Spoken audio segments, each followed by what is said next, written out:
Another South by Southwest premiere? No problem, it's Problemista! We got film star Tilda Swinton and director Julio Torres on the red carpet right now.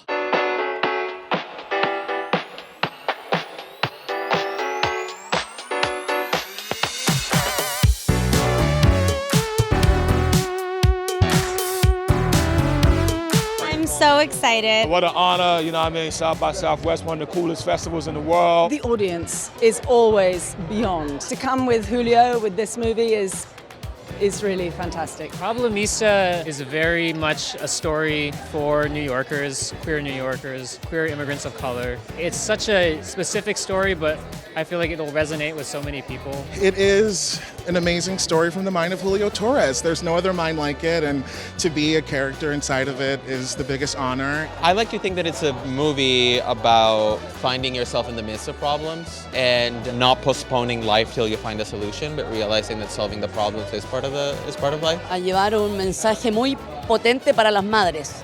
Por lo menos es lo que a mí me tocó interpretar, esa madre que inspira al hijo. She believes that there's a strong sense of motherhood and a strong sense of mother and son relationship. Our director Julio, you know, wrote a very unique story and told it in a very unique way. That's what cinema has been yearning. New stories told in new ways, and this fits that category. And of course, we have the incomparable Tilda Swinton and RZA and Greta Lee and amazing people. So it's just a phenomenal cast and very eclectic, and it's wonderful. It was such a blast. It was these incredible people who I've worshipped for so long, and they welcomed me into their world. And we just played like kids in a sandbox. I'm very humbled by the opportunity. I don't take it for granted. I'll feel the excitement, and that's really, I don't know, heartwarming. It's such a unique film. I think people will be really surprised and really delighted. People can expect the unexpected. You've seen other movies, come and see this one. It's just pure joy, and it's a massive, great handshake and a cuddle out of the screen. And I hope that people are gonna just enjoy themselves in the cinema. Awesome. So if you have questions, we have a minute bear microphone. We have mics here right in the aisle, so jump in line if you've got a question. I'm going to start out by asking, has anyone here ever used FileMaker Pro? Because South by Southwest uses FileMaker Pro, so I have to start with that or everyone will be very mad at South by. We use it all day, every day. I have tried and failed. Yeah.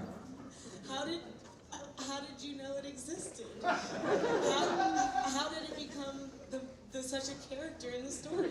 Because it was a big part of my life, and I never figured it out. We got some people who can give you tutorials sometime. Get this databases synced up. We'll go ahead and do some audience questions. Right here, Daphne. My name is Daphne. Thank you so much for being here. I actually work for the festival, and we're very happy to have all of you here. I have so many questions, but I think I'm just going to settle with, did you always know you wanted it to end that way, the end of the film? No, the end came very late in the writing process. Yeah, the end was, I didn't, in fact, when we first started talking about it, I don't think that was the ending. It came pretty late, and it felt right. And then when we were location scouting, we saw that beautiful door that reminded me of how the movie began, and it's like, oh yeah, great, there's a door. So I just used the door. Yeah, thank you. Thank you. First off, thank you so much for the Bank of America bit. That was an all-timer. So thank you for that. You have so many complex ideas about our reality and so many funny commentary baked into this.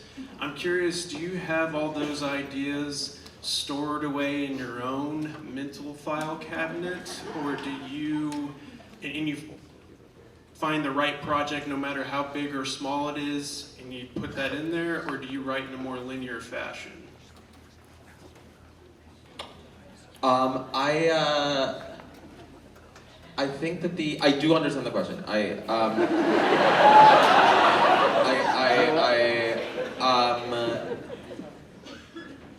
think that like sometimes I have an idea or a sentiment that I want to put in something, and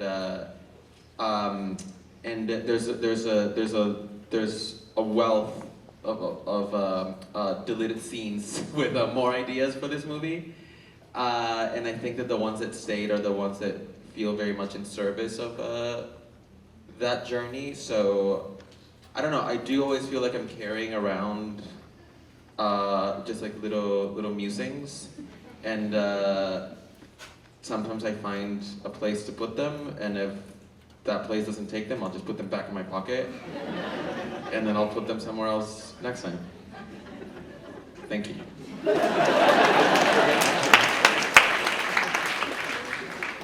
Hi, my name is Andrew, and first off, I want to congratulate you for premiering your first feature. This was fantastic and a wonderful delight. Thank you so much for bringing it. Thank you. I want to ask Tilda a question because I'm a huge fan, and I love all of your work. You've worked with some of my favorite directors, Wes Anderson, Bong Joon-ho. I can go on, but I actually wanted to. That's right. Thank you. Yeah, actually, that was my question. What drew you into Julio Torres' first feature? Julio Torres. Thank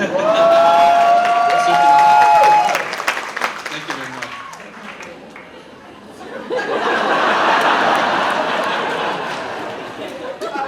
My name's Moises, and one of the things that I think all of us loved about the movie as a whole are so many things took us by surprise, so many unexpected little twists and turns all the way through. You only get one premiere screening.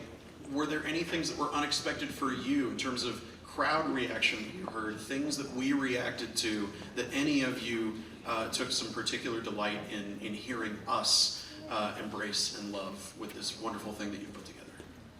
I open it to the panel, and I'm gonna sit here. Pregunta si hubo algún momento en la película que te sorprendió que hubo una reacción grande. Pues le preguntaron a todos, pero no es quién. Or you. I'll say one thing.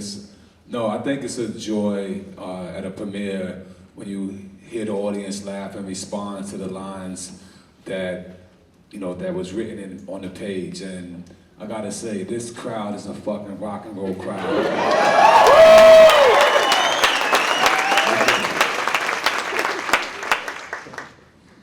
Sí, yo no hablo inglés, entonces no entendí nada de la película.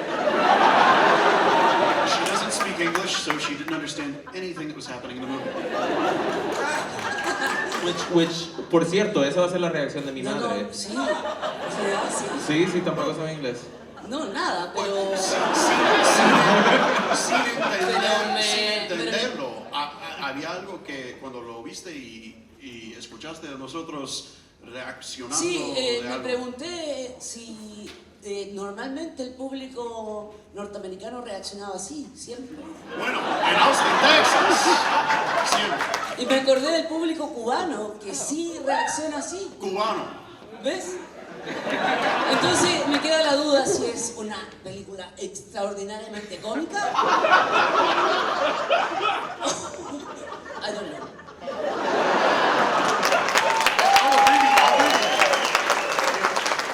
It was fucking great.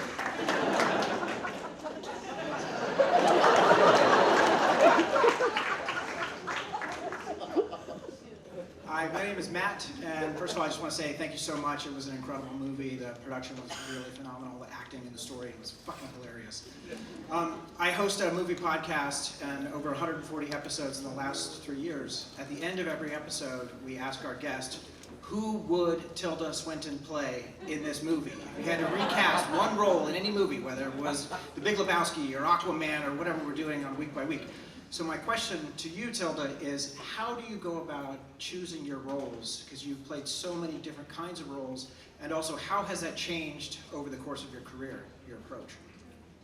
Well, I just wait for other people to have these crazy ideas, and when they're Julio Torres, I really sit up and take notice. I don't know, I'm just, following the trail of breadcrumbs, and every movie I make, I mean to be my final movie, and then I get on with my life, and I wait for something like this to happen, and completely take me by surprise. So I don't know, I'm as clueless, more clueless than anybody, even the respondents to your podcast.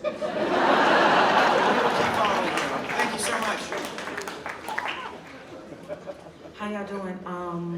First of all, Julio, thank you for giving love to my city, New York. I always love seeing films set there, so thank you. My question is for anybody on stage who has an answer, but in an industry that tends to be focused on conformity, how do you all manage to remain your authentic selves in this industry and write the things that are in your head and put that onto paper, or portray a performance in the way that you feel is the most connected to who you are as a person? I don't know that many people on this stage think of themselves as part of any industry. I think that's a start, right? That helps. Thank you. La pregunta que cómo sigues siendo tú misma en una industria tan conformista. Pues no sé si quieres, yo te estoy traduciendo porque no quiero que... Te doy la oportunidad, pero puedes decir no, paso. No, paso. Ah, ok, vale. Ok.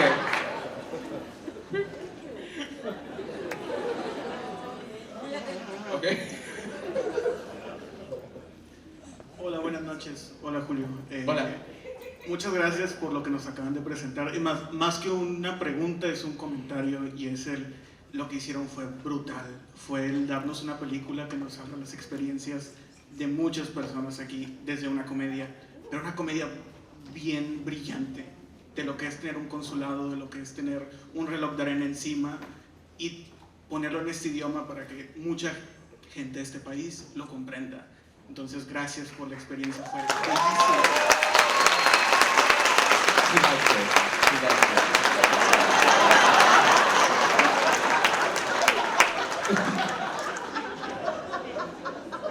Gracias por hacer la pregunta en español.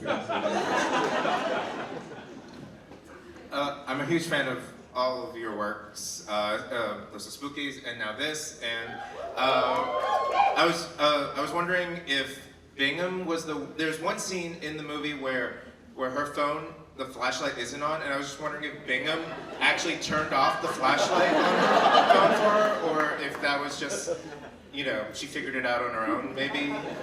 And also, I was wondering, including Claudette, what shape do you think each of you feel like tonight after having seen the movie? Okay, so the first, two questions, snuck in two. That's, I love it. Did Bingham turn off her flashlight? I don't think he would. We have, if I could get a yes or no from Bingham himself. Yeah.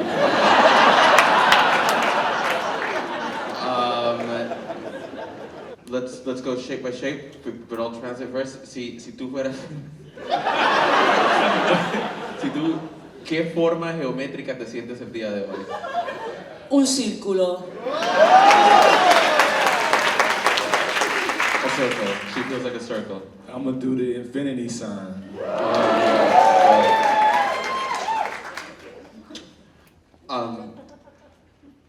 Pure color, no shape. Color sin forma. I mean, I'm very subtly manifesting pyramid today.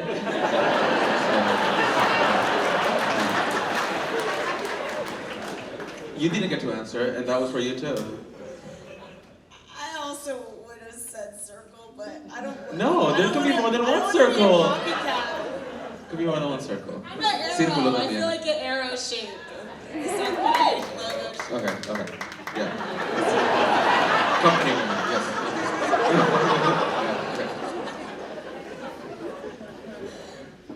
Hi, my name is Alina.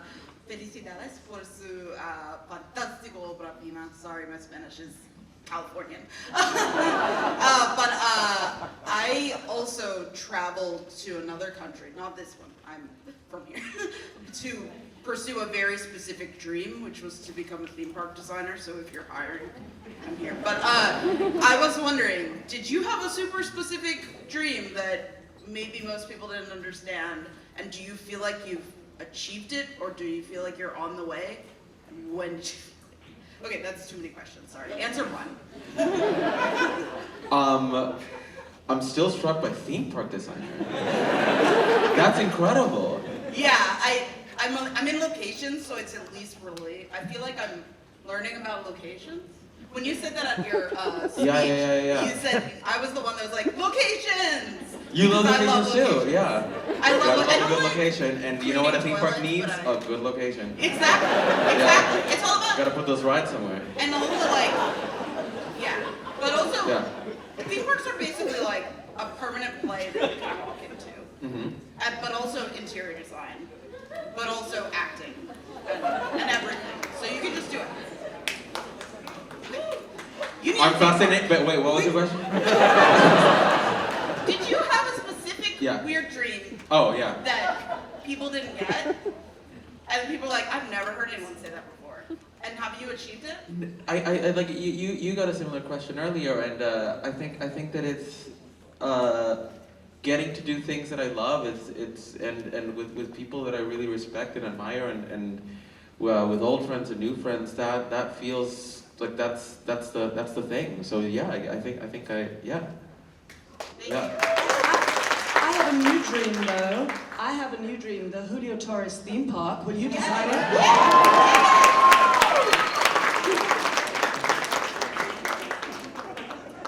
It was that moment where we were all having the fear of, this lady basically is about to off herself and he's about to lose his pizza, but this total gotten machine happened that I feel like represents potentially kind of a social phenomenon where there's a passing of the baton where basically the Karen persona, this sort of all-powerful white woman, gets passed to this person with dreams who may be ousted, and it became pretty much like Kafkaesque. It was like a little surreal where he basically he became like the spirit of Karen basically manifested in him, and he was able to speak to like big mega corporation with mega lawyers like this one person and demand basically in a world where things were I guess less satirical, kind of the fair things that he should have deserved. And I guess I'm wondering what. Okay, so this is a little, I guess maybe a little bit too wordy. I'm kind of still processing this, but I see this as like kind of a very intriguing sort of, a shift in perhaps like a new sort of social sort of phenomenon where perhaps like, mainly I just saw the shift in like the passing the baton of Karen, the all-powerful white woman to this minority who basically, in the beginning, he was basically okay being an indentured servant to get his visa, but it turned out that he got everything he wanted and lived a very long life. And I wonder if he basically had to keep maintaining, kind of that Karen attitude of, okay, either my way or my way through his whole life. And did he continue I think that I have thought about this a lot, and I think that it's sort of besides the point because now the movie's out in the world and like people can fill in the blanks in whatever way they want to feel. But I like to think that hopefully he took the assertiveness and learned how to use it for better purposes. I don't think that he went on to like yell at waiters. I really don't think that. But again, it's sort of like, you know, there's a parenthesis there that the audience gets to fill in, because that's not in the movie, right? Yeah, does that answer your question? I'm sorry. I guess the question is, does one need to be a Karen to have, I guess, certain powers? It seems like he lived a long life and got his way, etc. I would suggest, by the way, that Elizabeth is not a Karen. Of course. No, but she isn't, Elizabeth. because a Karen is an insider, and Elizabeth is an outsider, and that's the difference. And that's this love story. These are two outsiders, who, by the way, are both immigrants, incidentally. So she, at some point, had to go through the ropes in the same way. Well, not exactly the same way, but did. So I think that's one change that I would make to your. But I think also that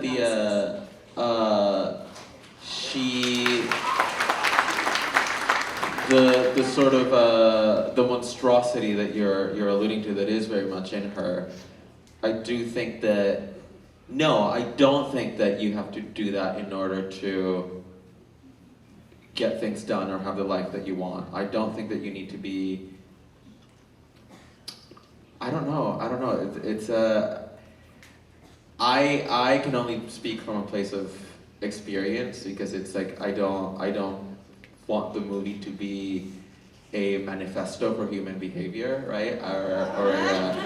Or like for you to walk away with a moral, or like, oh, this movie says that I should do things this way. It's more like, in my experience, in my lived experience, which informed a lot of this movie, I, back then and now, still need a little, I feel like I feel like I live my life like a little rabbit, and then I have to like remember like, oh right, just in case I do have little flaws. Thank you.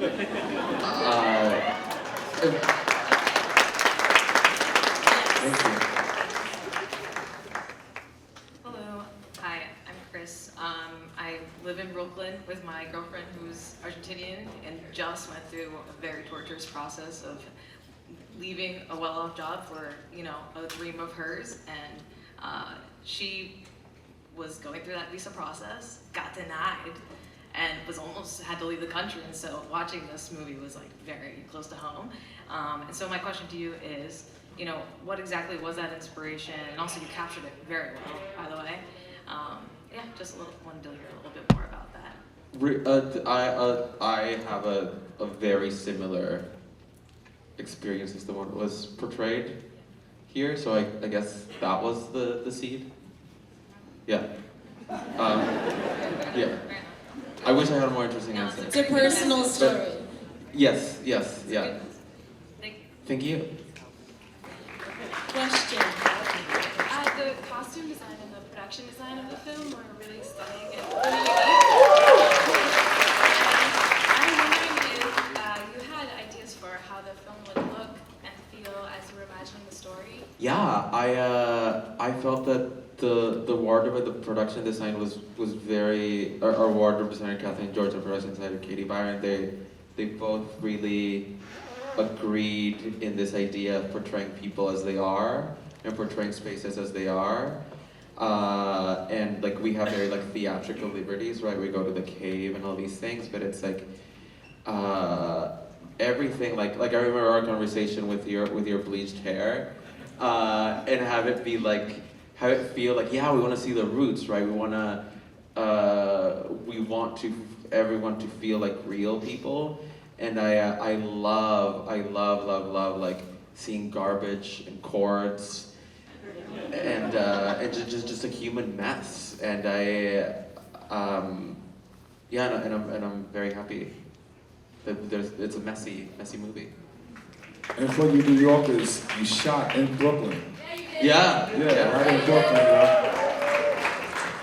We did. In the projects. Yeah. One shout out, two quick questions. Craigslist. So funny. And if you guys, yourself included, one word, what would be the biggest theme of the movie for you? And then where did you get your hat? And then that's it. Okay. En una pregunta, ¿cuál crees que fue la temática de la película? Vamos a, okay, you go first. This You have to Q&A answer. really isn't about me. Well, people do keep asking you questions. This They're is the curious. theme of the movie. Like, I've never stopped laughing. I watched the end of the movie from the back, and just at the end when he's just going back after listening to the message, I'm like, I fucking love you! I love you. I would say hopefully, this is a young man trying to navigate, a crazy city, a crazy world, right? And confidence is the word I would give. You gotta have confidence. Confianza en ti mismo. Creatividad.